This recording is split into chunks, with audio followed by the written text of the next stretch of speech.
Alright, we got this oldie but a goodie single. I'll have to prime it. It said it keeps going into night mode. Night mode is what it does after it throws errors and you don't deal with those errors. So, pump low PSI, cylinder refrigeration. There's your guy right there. Cylinder refrigeration, cabinet refrigeration. That's just them leaving the door open generally, but look at all these cylinder refrigeration. So that means the cabinet ran for 90, or the compressor ran for 90 minutes without satisfying. So we definitely have either a loss of charge or a bad temperature probe or something. Everything's off, so they're about the same, so I don't think we got a bad temperature probe. But look at here. I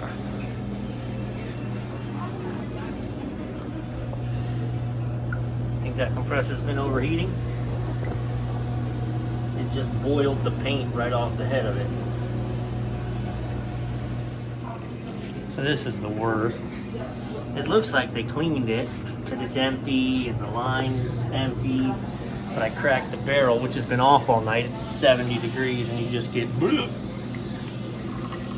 So this actually has to be sanitized because it's just been sitting with rotten milk in it all night.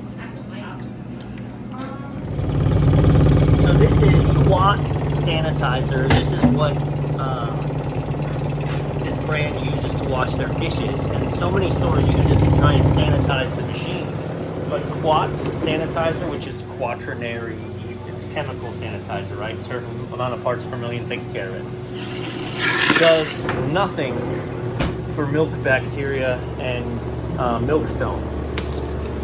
So I have a big jug, but I've switched to using these because they're easier to stay non-contaminated and to just sell, you know, a packet per barrel because it's one pack, 2 gallons of water. And this is actually a chlorine-based cleaner that helps dissolve the milkstone and actually kills the bacteria from the dairy. The downside to that, you're not going to see here because we're around it. They have metal mix ports here. Okay, they're metal. You'll look in yours if you have the plastic mix ports. Chlorine plus plastic equals brittle and broken. So you'll find when you switch to using Sterashine, you'll break your mix ports after 6 weeks, 2 months. Don't buy the plastic ones. Electro sells metal mix ports. You just have to ask for them. If you tell them you want the metal ones, they're expensive. They're north of 220 bucks, I think. But the plastic ones are like almost 200 themselves. So this will last forever. All right, also I'm going to continue to keep the beater on and the pump on and continue to cycle water through, not hot water. You can't trust people to be intelligent. So yes, you can run hot water through a room temperature barrel, but if you let people interpret when it's okay, they're going to run hot water through a frozen barrel or adjust off a frozen barrel, and they can warp the cylinder, and then you're screwed.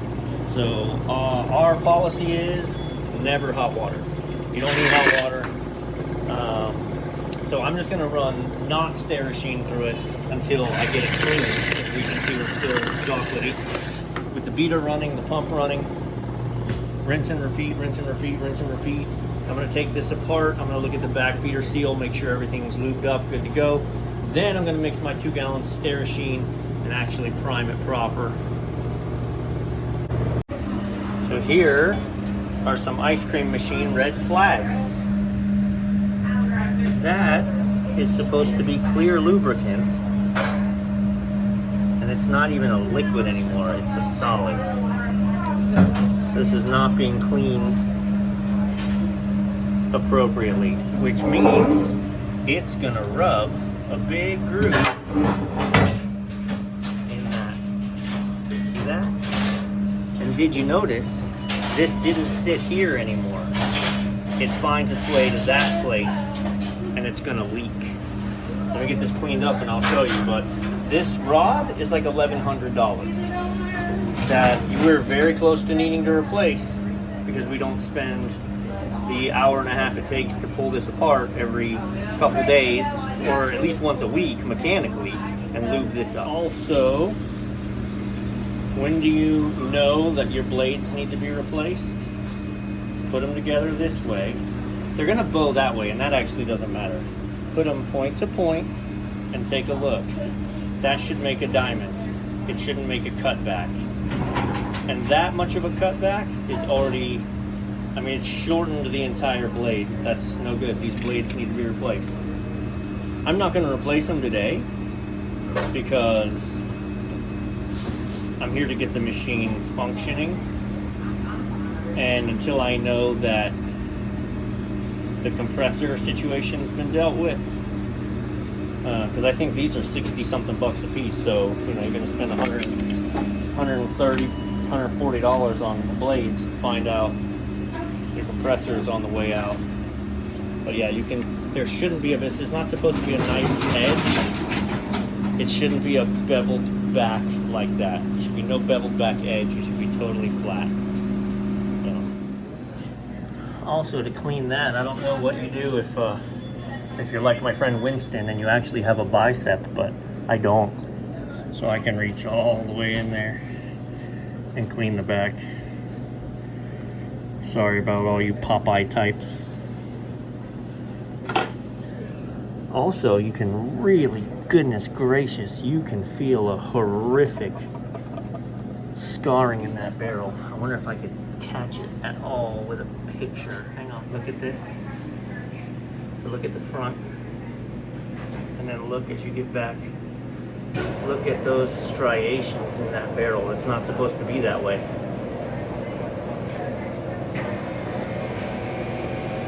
Not supposed to be those deep grooves right there. So look behind it. So that's where there's no blade, right? And behind that, in the back 2 or 3 inches, there's no blade spinning, and it's nice and clean. And then where you have the blades spinning, we're tore up. That generally happens from there being sanitizer or water still in the barrel when we freeze it. It makes ice chunks and then beats it up. Also, I'm not sponsored, I can say what I want. Taylor sucks at everything except making the best lubricant. The reason you want to go with this is because you're not taking your ice cream machine apart as often as you're supposed to. And this helps make up for your deficiencies. It's a lot longer lasting before it wears away. It's expensive, guys. Back in the day, it wasn't expensive, and I could buy a case of 12 of them, I think, for like 60 bucks, 70 bucks. Now they're like $20 a tube. But call Taylor, get them directly, and they're a lot cheaper. This is what you want to use, nothing else. All right, I want to show you what I'm talking about. So I slid this on, and it's all the way up. And if it's all the way up, it doesn't move. It's nice and sealed. But the moment, remember we cut a groove in this, so the moment there's anything, it slides to where the groove is. And once it slides in that groove, you get this play. This play gets a little bit bigger, and then you start leaking milk through. Fills up your back. You'll get pump low PSI because it won't pressurize because it's leaking out the back, and you'll find out you have a horrific mess underneath the machine. Rubber beats this aluminum alloy, whatever it's made of, unlike what you think. We're running our Sterashine in. I've got the valve closed but the bleed open. And so now that we're coming off the bleed, we're going to shut that, let it fill up and prime, done. Then we're going to turn the beater on, which actually we can do now. We're just going to let that Sterashine churn up in there a little bit. You know that smell that hits you from a dirty machine, that rotten dairy smell? It goes away when you use Sterashine. Instead, you get this very faint smell of chlorine. It's like a swimming pool, kind of. It's not bleach, but it's clean. It's clean. It cleans the lines, the insides of the ports. Yeah, you still need to take them all off and scrub them, but even when you just flush, flush with Sterasheen. Makes a big difference. Alright. Yes, sir. Alright, we're just gonna let that marinate. Then we're gonna drop this liquid, which is NSF, but I'm gonna drop it all. And then we're gonna prime in the milk. And then we can actually start doing our job of finding out why this is cylinder refrigeration error. Also, you have to know your location, use your common sense. But I've got a floor drain right under this unit. So I'm gonna take my Sterasheen water and I'm gonna also throw it in the cabinet. I'm gonna take this drawer out completely and I'm gonna wipe all this. Because here's the thing, right? This owner is getting a bill from me to first clean this machine so that I could troubleshoot it. It doesn't feel very good when he gets a bill for a technician hourly rate to say I had to clean your machine if he looks at it and says, well, it doesn't look clean. Yeah, I get it. I shot the video. I had to do the insides. I had to do all that stuff. But they don't care. They're going to look at the overall. So take 5 minutes. You're charging them to be here. Wipe this gasket down. Clean all this out.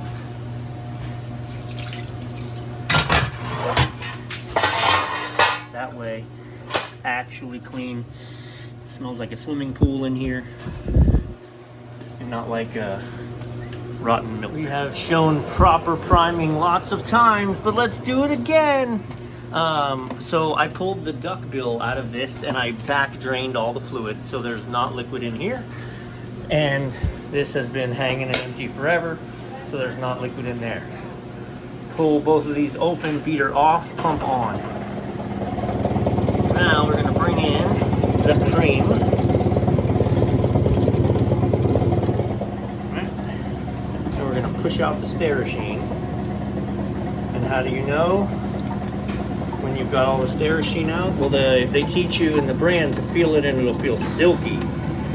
But I don't like subjective tests because some kid will go, oh, that's good, that's silky, and then shut it down and there's still sanitizer in the mix. If you just wait for the bubbles to stop, see that? No bubbles, just cuts right through. That's milk. And now you shut that off, leave this open so that as it fills, it's pulling the air out. If you leave this closed, your beater's gonna satisfy with way too much air. Your pressure is gonna satisfy with way too much air. And then your overrun's gonna be all out of whack. We just leave it open so that drips, then we close that, wait till the pump satisfies, good to go. All set. Let's hit freeze. Let's look at this guy, watch what happens here. It's gonna take a little time, obviously, before she levels out. Uh-oh. Sorry.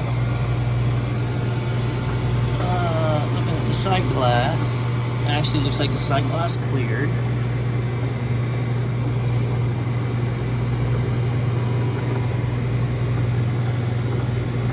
Which means not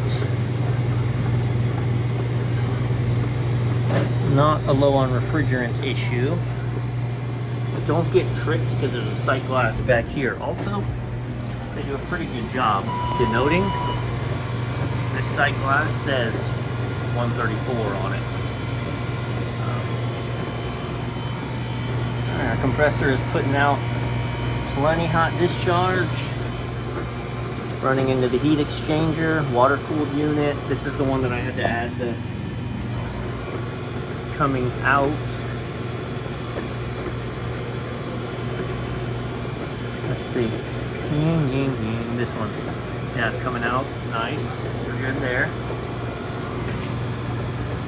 So I need to check TXV. We'll go ahead and put a stubby on.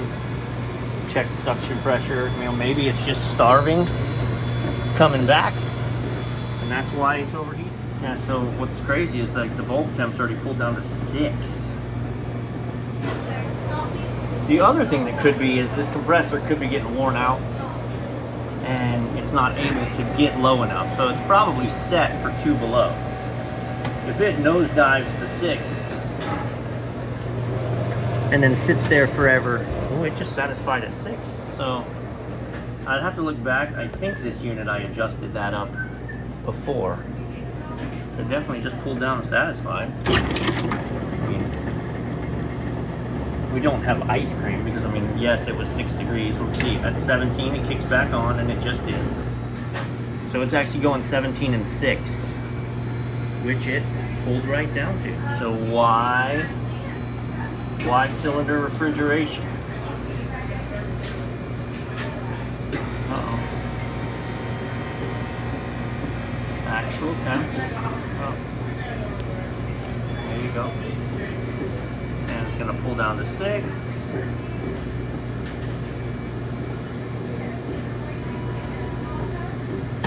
And she just dropped out. Beater's still running. Of course it's gonna behave.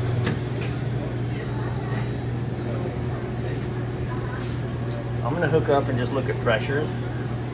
But I mean, we're getting the performance we're supposed to out of the TXV. In and out of the unit. Feeling for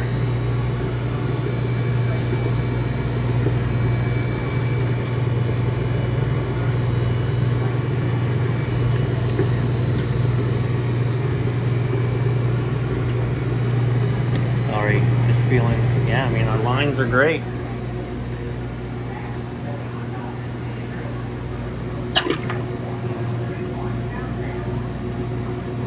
Go grab the gauges.